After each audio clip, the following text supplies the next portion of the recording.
जय श्री कृष्णा। राधे राधे। आइए सुनते हैं माँ गंगा की यह कहानी।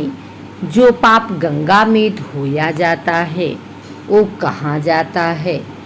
एक बार एक ऋषि ने सोचा कि लोग गंगा में पाप धोने जाते हैं तो इसका मतलब हुआ कि सारे पाप गंगा में समा गए और गंगा भी पापी हो गई।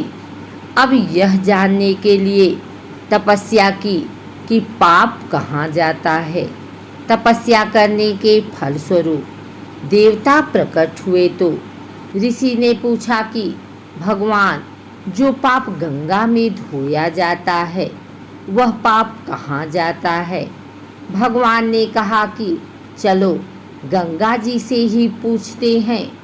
दोनों गंगा जी के पास गए और कहा, हे गंगे, जो लोग आपके यहाँ पाप धोते हैं इसका मतलब कि आप भी पापी हो गई।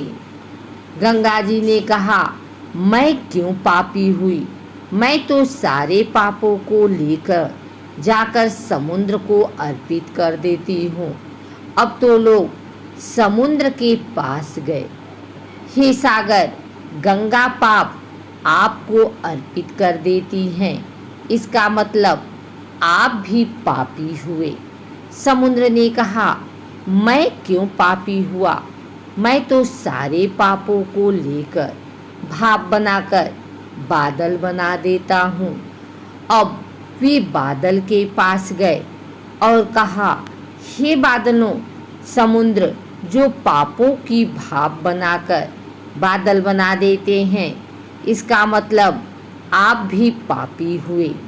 बादलों ने कहा, मैं क्यों पापी हुआ, मैं तो सारे पापों को वापस पानी बरसाकर धरती पर भेज देता हूँ, जिससे अन्न उपजता है, जिसे मानव खाता है।